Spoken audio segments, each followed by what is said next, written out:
पाकिस्तान में 5 चीनी इंजीनियर्स की मौत के बाद ड्रैगन को दूसरा झटका लगा है और ये दूसरा झटका भारत ने दिया है जब विदेश मंत्री एस जयशंकर ने दक्षिण चीन सागर में चीन के साथ फिलीपींस के विवाद पर फिलीपींस के समर्थन का ऐलान किया, जिससे ड्रैगन आग बबूला हो गया और कहा कि तीसरे पक्ष को हस्तक्षेप करने का कोई अधिकार नहीं।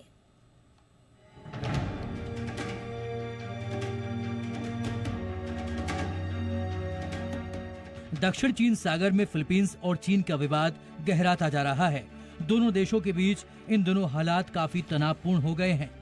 चीन लगातार दक्षिण चीन सागर में फिलीपींस के समुद्री जहाजों का रास्ता रोक रहा है और उन पर वाटर कैनन से हमला कर रहा है, ठीक उसी तरह जैसे गलवान में चीन ने भारतीय सैनिकों को निशाना बनाया था। इस बीच भारत ने चीन की दादागिरी के खिलाफ खुलकर फिलीपींस का समर्थन किया है। विदेश मंत्री मंगलवार को फिलीपींस के दौरे पर थे, जहां उन्होंने राजधानी मनीला में फिलीपीन के विदेश मंत्री एनरिक मनालो के साथ बैठक की। इस दौरान कई मुद्दों पर चर्चा हुई, जिसमें सबसे अहम थे रक्षा, सुरक्षा और समुद्री सहयोग।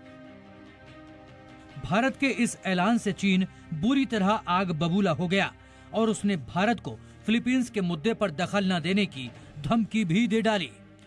दरअसल चीन दक्षिण चीन सागर के अधिकांश हिस्से पर अपना दावा करता है, जबकि फिलीपींस, वियतनाम, मलेशिया, ब्रुनेई और ताइवान समुद्री क्षेत्र पर अपना दावा करते हैं। मौजूदा समय में चीन और फिलीपींस दक्षिण चीन सागर में सेकंड थॉमस शोल पर अपना दावा जताने की होड़ में लगे हैं, जिसे दोनों ही देश अपना हिस्सा मानते हैं।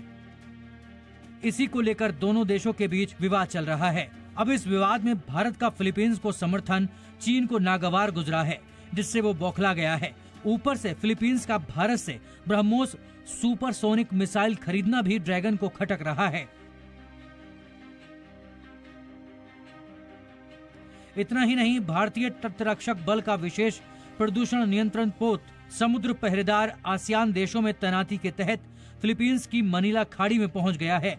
विदेश मंत्री जयशंकर ने भारतीय शिप का दौरा भी किया। फिलीपींस में भारत का शिप पहुंच चुका है। कुछ दिन में ब्रह्मोस मिसाइल भी पहुंच जाएगी और भारत खुले तौर पर समर्थन का ऐलान भी कर चुका है। ये तमाम बातें ड्रैगन के गले नहीं उतर रही हैं और इसलिए वो तिल मिलाया हुआ है। ब्यूरो रिपोर्ट, जी मीडिया।